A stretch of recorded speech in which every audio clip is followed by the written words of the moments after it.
Welcome friend, hope you all are well. আশা করি ভালোই আছো তোমরা।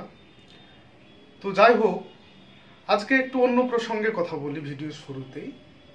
সেটা হচ্ছে আমাদের অনেক স্টুডেন্টস আছে যারা বলে থাকে যে স্যার আপনি ডেসক্রিপটিভ ইংলিশ করান, আমরা ভালো ইংলিশ লিখবো, প্রেসি লিখবো, রাইটিং বলতে ভালো রিপোর্ট রাইটিংয়ের ইচ্ছে আছে, ভালো লেটার রাইটিং এর ইচ্ছে আছে, ভালো এসে রাইটিং এর ইচ্ছে আছে, আবার ট্রান্সলেশনও ভালো করতে চাই। তো সেইগুলো করতে গেলে যে কনভেনশনাল যে গ্রামার আছে সেইটাকে বাদ দিয়ে তো সেটা করা সম্ভব নয়। কিন্তু কনভেনশনাল যখনই গ্রামার করা যায় তখনই দেখা যায় তাদের একটা ইন্টারেস্ট যেন একটু কমে আসছে, অথচ ইচ্ছে আছে খুব ভালোভাবে রাইটিং লেখার। তো তাদের জন্য বলি বন্ধুরা যে ভালো লিখতে গেলে কিন্তু ভালো পড়তে হয়, অনেক বেশি পড়তে হয়, তবেই অনেক ভালো লেখা যায়। কারণ তোমার যদি ইনপুট বেশি না হয় তবে আউটপুট কিভাবে সম্ভব? ইনপুট যদি বেশি না হয় তাহলে হাউ ইজ ইট পসিবল, তোমার আউটপুটটা কিভাবে সম্ভব হবে? তো ইনপুটের পদ্ধতিগুলো হচ্ছে আমাদের এটাই যে আমরা গ্রামাটিক্যাল যে ব্যাপারগুলো আছে, যে কনভেনশনাল গ্রামার আছে, সেইগুলো খুব সুন্দরভাবে দেখব। পাশাপাশি আমাদের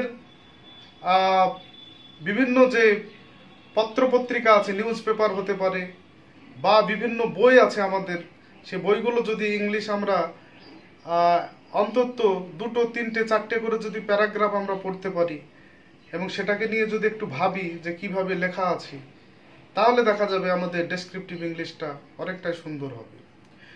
তো তোমাদের সবগুলোর কথা আবার আরেকটা বলি, সেটা হচ্ছে সর্বশেষে তোমার পরীক্ষা ক্র্যাক করার পরে কিন্তু ফাইনালি তোমাকে ইন্টারভিউ বোর্ডে পার্সোনালিটি টেস্টে অ্যাপিয়ার হতে হবে। তো পার্সোনালিটি টেস্টে যখন তুমি অ্যাপিয়ার হবে তখন কিন্তু তোমাকে কনভারসেশন স্কিলটা একটু ওখানে দেখাতে হবে। তো সেক্ষেত্রে তোমার স্পোকেন ইংলিশটাও একটু প্রয়োজন। তো ভাববে না যে কোনোটার সঙ্গে রিলেটেড নয়। মাদার জায়গা হচ্ছে ফাংশনাল গ্রামার, সেই মাদার ফাংশনাল গ্রামারের বিভিন্ন ব্রাঞ্চ হচ্ছে, একটা ব্রাঞ্চ হচ্ছে স্পিকিং বা স্পোকেন ইংলিশ, সেটাকে কতটা সুন্দর করা যায় স্পোকেন ইংলিশকে সেটা দেখা। আর একটা ব্রাঞ্চ হচ্ছে তোমার রাইটিং বা ডেসক্রিপটিভ ইংলিশ। তো সেটাকে যাতে পরীক্ষায় তোমাদের পুরোটাই কাজে লাগে সেটাকে সামনে রেখেই আমি ভিডিওগুলো বানাতে চলেছি। এবং এখন যে ভিডিওটা হচ্ছে আমার মেন সিরিজ, সেটা হচ্ছে ফাংশনাল গ্রামার সিরিজ। সেই গ্রামার সিরিজের উপর ভিত্তি করেই আমরা পুরো জায়গাটা আলোচনা করব। পাশাপাশি আমি তোমাদের অ্যাসিওর করছি, I can assure you that আমি আলাদা ভিডিও ডেসক্রিপটিভ ইংলিশের জন্য বানাচ্ছি। সেটা তোমার প্রেসি থাকবে, রাইটিং থাকবে, প্রেসিজ রাইটিং, এসে রাইটিং থাকবে, সেক্ষেত্রে লেটার রাইটিং থাকবে, সেক্ষেত্রে থাকবে রিপোর্ট রাইটিং, সেক্ষেত্রে এডিটোরিয়াল, সমস্ত কিছু ফরম্যাট সহ সেগুলো আলোচনা করা হবে ইন ডিটেল। এবং সেইগুলো আলোচনা করতে গিয়ে দেখবে তোমার মনে তো একটা ভাবনা আছে, এক্সামে যে তোমার 100% সবগুলোই কমন পাওয়া যাবে সেটা নয়। তো পুরোটা যেখানে কমন পাওয়া যাবে না সেক্ষেত্রে তোমাকে তোমার মনের ভাব দিয়ে সেটাকে নিজের ভাষায় তো লিখে আসতে হবে। তার জন্যে তোমার ফাংশনাল জায়গাটা অবশ্যই জানা দরকার। সেই জন্য আমি তোমাদের সকলকেই রিকোয়েস্ট করব যে ফাংশনাল জায়গাটা তোমরা, ফাংশনাল গ্রামারের যে আমার সিরিজ অলরেডি চলছে সেটা অবশ্যই ইন্ট্রোডাকশন থেকে পরপর দেখে যাবে। এবং স্পোকেন ইংলিশের আলাদা একটা সিরিজ বের করা হচ্ছে ভিডিওর, যেখানে পার্ট 1, পার্ট 2, পার্ট 3 করে চলে যাবে। আর একটা ডেসক্রিপটিভ ইংলিশ, সেখানে পার্ট 1, পার্ট 2, পার্ট 3, এইভাবে আমরা লেটার, প্রেসি সমস্ত ক্লাসগুলোই সেভাবে চলবে। এবং how to enrich your English, কীভাবে ইংলিশকে আরও সুন্দর করতে হয় তার জন্য সেপারেট আলাদা একটা ভিডিও অলরেডি আমি বানিয়েছি, যেটা এখানে পাবে। এই 4 রকমের ভিডিও তোমরা যদি পরপর সবগুলোই ফলো করতে থাকো, আমার মনে হয় যে সেক্ষেত্রে এটা তোমাদের অনেকটা হেল্পফুল হবে। তো যাই হোক, প্রিভিয়াস যে আমার ভিডিওগুলো অনেকটা আলোচনা হয়েছে এই মেন সিরিজে, মেন সিরিজের ক্ষেত্রে আজকের আলোচনা আছে সেটা ফিউচার টেন্স। তো ফিউচার টেন্সে আমরা ফিউচার টেন্সকে প্রয়োগ করে আমরা কতভাবে কথা বলতে পারি, কতভাবে একটা বাক্যকে লিখতে পারি, সেটাই আজকের আলোচনা হবে। তোমরা দেখতে থাকো।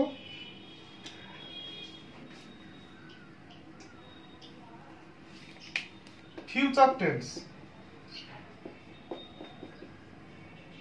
ফিউচার মানে হচ্ছে ভবিষ্যৎ, ভবিষ্যৎকাল, যেটা অতীতেও হয়নি, বর্তমানেও না, যেটা ঘটবে ভবিষ্যতে। তাহলে আমাদেরকে সকালে ঘুম থেকে উঠে রাত্রে ঘুমোতে যাওয়া পর্যন্ত বলো কত কথা বলতে হয়, তার মধ্যে ভবিষ্যতে যে কতগুলো কথা ঘটবে সে কতগুলো কথা তো থেকেই যায়, সেগুলো বলতেই হবে আমাদেরকে, তাহলে সেগুলো প্রয়োজন আছে। রাইটিংয়ে তুমি যখন লিখবে যে ঘটতে পারে, হবে, এই এটা করলে এরকম হবে, এই যে ব্যাপারগুলো থাকবে, তখন তোমাকে এই যে সিনট্যাক্সটা এবং এই টেন্সটা পুরোটাই কিন্তু জানতে হবে। তো এই টেন্সের যে 4টে ভাগ, তোমার প্লেস টু প্লেস এগুলো প্রয়োজন হবে, যখন যেটা দরকার সেটাই কিন্তু প্রয়োগ করতে হবে। তো ফিউচার টেন্সের ক্ষেত্রে যেটা প্রয়োগের ব্যাপার আছে, আমরা আগে ভাগটা জানি যে simple future tense, simple future অথবা future indefinite tense. Number 2 future, একই পদ্ধতি, এর আগে যেগুলো আলোচনা করেছি সেরকমই, ফিউচার কন্টিনিউয়াস টেন্স বা future progressive tense, future perfect tense, আর একটা হচ্ছে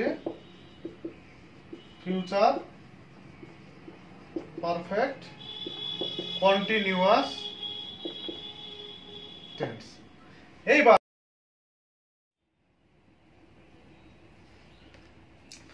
হ্যাঁ বন্ধুরা, যেটা বলছিলাম, তো আমরা 4টে সেন্টেন্স এখানে লিখছি। একটা সেন্টেন্স লিখলাম, I shall play football,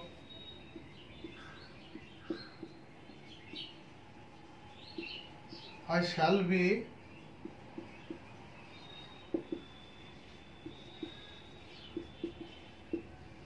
playing football, shall have played football,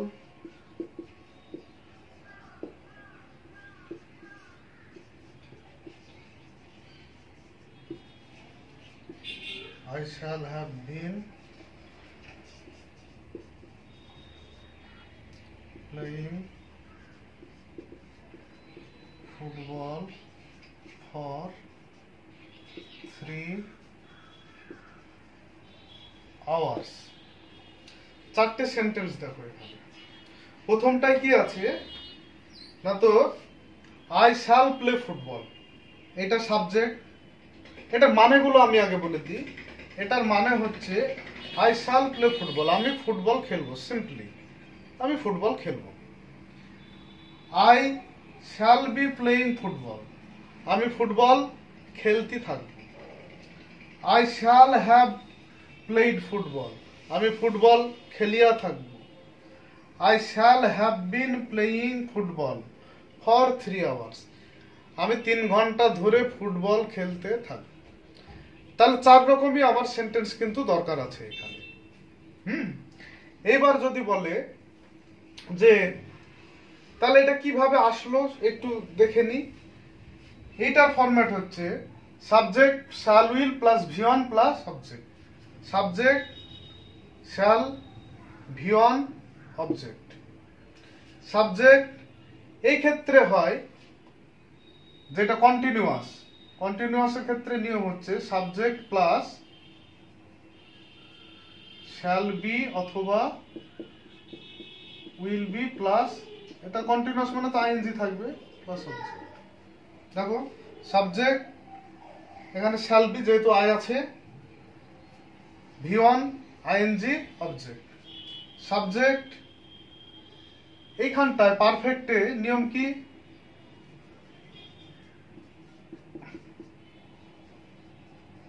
দুই ক্ষেত্রেই হ্যাভ প্লাস ভি থ্রি যোগ object. Shall have V3, shall have V3, হি থাকলে হি উইল হ্যাভ V3 হতো। এইটার হচ্ছে কন্টিনিউয়াস কোনটা, এইটা, তাই না? এইটুকুকে বুঝলি হয়ে যাবে। Subject shall have been, will have been, আচ্ছা এখানে shall be will be আছে, এখানে shall have been will have been থাকবে। তারপরে V1 ing, এখানে V1 ing আছে, এখানেও V1 ing প্লাস আদার্স।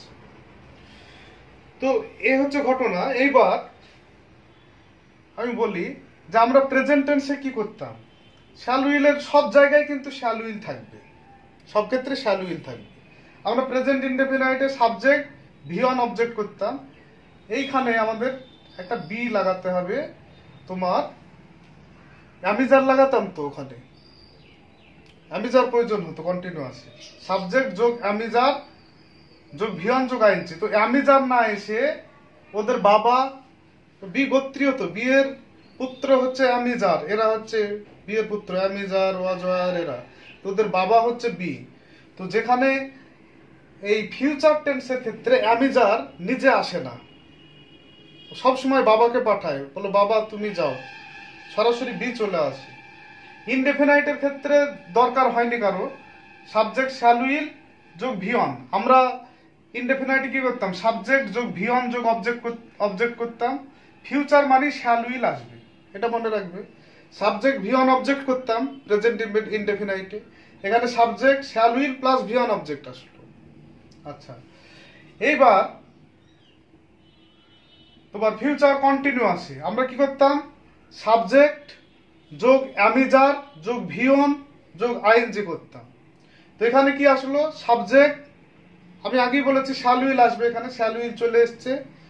এবার অ্যামিজারের বদলে, অ্যামিজার ওরা পুত্র, ওরা না এসে বলবে বাবা তুমি যাও, কে গেল এখানে, বি কে পাঠিয়ে দিল, বি আসলো, তারপরে V1 আইএনজি, একই পদ্ধতি চললো। এইখানে আমরা প্রেজেন্ট পারফেক্ট টেন্সে কি করেছি, সাবজেক্ট যোগ হ্যাভ অথবা হ্যাভ ছিল যোগ V3 ছিল। তো আমি আগেই বলেছি শ্যাল উইল আসবে, এখানে একটু তফাৎ আছে, সেটা হচ্ছে সব ক্ষেত্রেই হ্যাভ হবে, হ্যাজটা কোনো সময় এখানে আসে না। তাহলে সেই হ্যাভ হ্যাজের ফ্যাক্টর থাকছে, হ্যাভ থাকছে, শুধু শ্যাল উইল এক্সট্রা এসছে, V3 ফ্যাক্টরও থেকে যাচ্ছে। এখানটায় কি ছিল, আমাদের সাবজেক্ট ছিল, আর ওখানে ছিল have been, has been, V1 I N G ছিল। মনে করো ফিউচার এই প্রেজেন্ট পারফেক্ট কন্টিনিউয়াসে, তো এখানে শ্যাল উইল তো আসবে, শ্যাল উইল চলে এসছে, আর এখানে হ্যাজটা আসবে না, শ্যাল উইলের পরে কোনো সময় হ্যাজ হয় না, আবার সেই হ্যাভ বিনই চলে এসছে এখানে। বাদ বাকি যা আছে এখানে V1 আইএনজি আছে। এই গেল ফরম্যাটের কথা, আর এর আগে বললাম মিনিং এর কথা।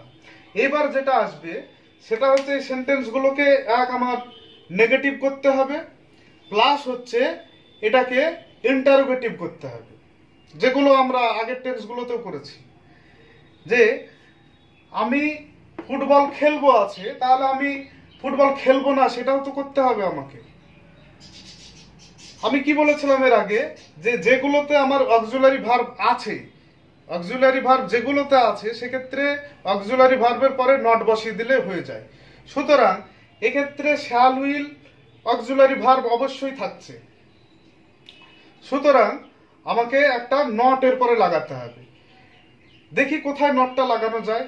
এখানে তো হ্যাভও আছে, শ্যাল আছে, আবার হ্যাভও আছে, আবার বিনও আছে, এখানে কোথায় নটটা লাগানো যায় সেটা আবার দেখা যায়। তো দেখা যায় এখানে আই শ্যাল প্লে ফুটবল, আমি ফুটবল খেলবো, তাহলে আমি ফুটবল খেলবো না, কি হবে, শ্যালের পরে নট লাগিয়ে দাও, I shall not playing football. আমি ফুটবল খেলিতে, এটা কি আছে, খেলিতে থাকবো, আমি ফুটবল খেলিতে থাকবো না, আই শ্যাল নট, আবার শ্যালের পরে not, I shall not be playing football. এবার কি আছে, I shall have played football, আমি ফুটবল খেলিয়া থাকিব, আমি ফুটবল খেলিয়া থাকিব না, তাহলে কি হবে, শ্যাল নট হবে না, আই শ্যাল হ্যাভ নট, হ্যাভের পরে হবে। আর শ্যাল হ্যাভ তারপরে নট হবে, shall have not played football.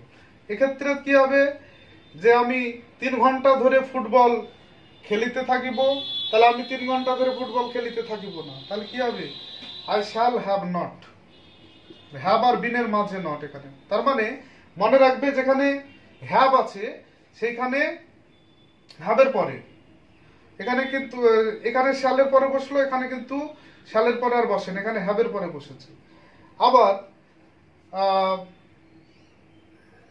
এই তো shall have not been playing. সুতরাং আমরা বুঝতে পারলাম যে কোথায় নটটা এখানে বসছে। এবার এটা হলো নেগেটিভের ব্যাপার। এবার যদি আমাকে কোশ্চেন করতে হয়, এটাও তো হতে পারে যে কোশ্চেন সেন্টেন্স গুলো কি করে বলবো। এখানে এখানে আছে, ধরো এইরকম আছে, আই শ্যাল প্লে ফুটবল, আমি ফুটবল খেলবো। এবার যদি বলে আমি কি ফুটবল খেলবো, জাস্ট শ্যালটাকে আগে নিয়ে যাও আগের মতোই, শ্যাল আই প্লে ফুটবল, আমি কি ফুটবল খেলবো। যদি বলে আমি কি ফুটবল খেলতে থাকবো, এটা আমি ফুটবল খেলতে থাকবো আছে, নটগুলো পরে লিখছি, আমি নটগুলো আবার লিখছি পরে আমি।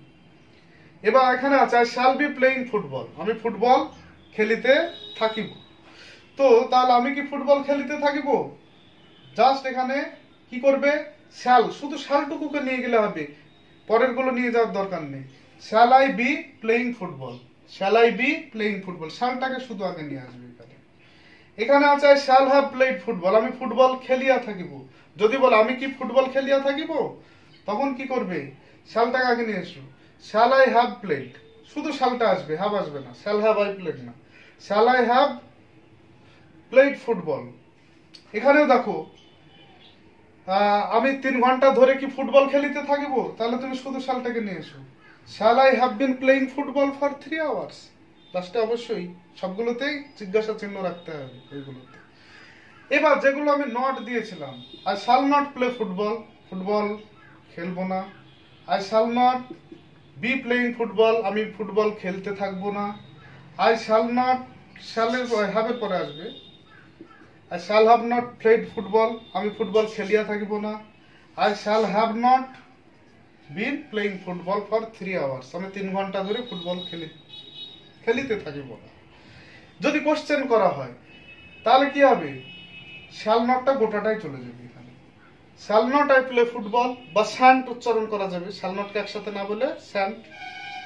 এখানে শ্যাল নটটাই চলে যাবে, যেখানে শুধু শ্যাল আমি পাঠিয়েছি সেখানে শ্যাল নটটাকে নিয়ে যেতে, তাহলে হয়ে যাবে shall not I be playing football.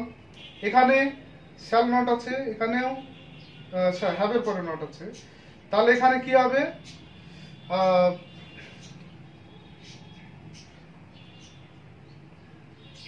এখানে শ্যাল হ্যাভ নটটা পুরোটা নিয়ে যাবে, তাহলে এখানে এই যে হ্যাভ নট, নট পর্যন্ত নিয়ে যেতে হবে। যেখানে নট আছে যেখানে নট পর্যন্ত নিয়ে গেছি, এখানেও নট পর্যন্ত নিয়ে যাচ্ছি, এখানেও নট পর্যন্ত, এখানেও নট পর্যন্ত, পুরো নট যেখানে শেষ হচ্ছে সেই পোর্শনটা আমি সাবজেক্টের আগে নিয়ে যাব এবং লাস্টে কোশ্চেন মার্ক দেব, তাহলেই আমার কথা হয়ে যাবে। এখানে যদি বলি shall have not I played football, আমি কি ফুটবল খেলিতে থাকিব না। এখানে যদি বলি shall have not I been playing football for 3 hours, আমি কি 3 ঘন্টা ধরে ফুটবল খেলিতে থাকিব না। প্রয়োজন হয় এইগুলোর স্পেসিফিক ইউজ সাধারণত কম আছে বন্ধুরা, কিন্তু তা ক্ষেত্রে তা বলে যে এগুলোর একদমই প্রয়োজন হবে না সেটা কিন্তু বলা যায় না। সুতরাং এগুলো প্রয়োজন হতেই পারে। এবং অলরেডি আজকের এই ভিডিওর মাধ্যম দিয়ে আমরা টেন্সের পুরো অংশটা আলোচনা করলাম। এর পরের ভিডিওতে একটা সেপারেট আলোচনা থাকবে, সেটা হচ্ছে যে কি করে মানে আরো একটু ব্যতিক্রমী সেন্টেন্স গুলো বলা হয়, সেইগুলো আলোচনা থাকবে নেক্সট ভিডিওতে। যেমন আমাকে যেতে হবে, তাহলে কি হবে I have to go, I have to go, এটা কিভাবে আসছে I have to go meaning, এখানে এটা জানতে হবে। আমি অবশ্যই যাব, আই মাস্ট গো, তখন আর শ্যাল দরকার হচ্ছে না, আই মাস্ট দিয়ে দিলেই হয়ে যাচ্ছে। তো এইরকম আরো হচ্ছে যদি আমি পাখি হতাম, সাবজাংটিভ মোডে চলে গেল, তাহলে কি হবে ওখানে if I were a bird, এখানে ওয়াজ এ বার্ড কখনোই আসবে না, সাবজাংটিভ মোডে এগুলো আছে। সুতরাং এই যে বিভিন্ন ভ্যারিয়েশন আছে সেন্টেন্সের, এগুলো কিন্তু আমাদের ডেসক্রিপটিভ এবং তোমার স্পোকেন ইংলিশ সব ক্ষেত্রে কিন্তু প্রয়োজন হবে। এবং নেক্সট ভিডিওতে আমি এগুলো আলোচনা করব। Till then stay blessed, thank you.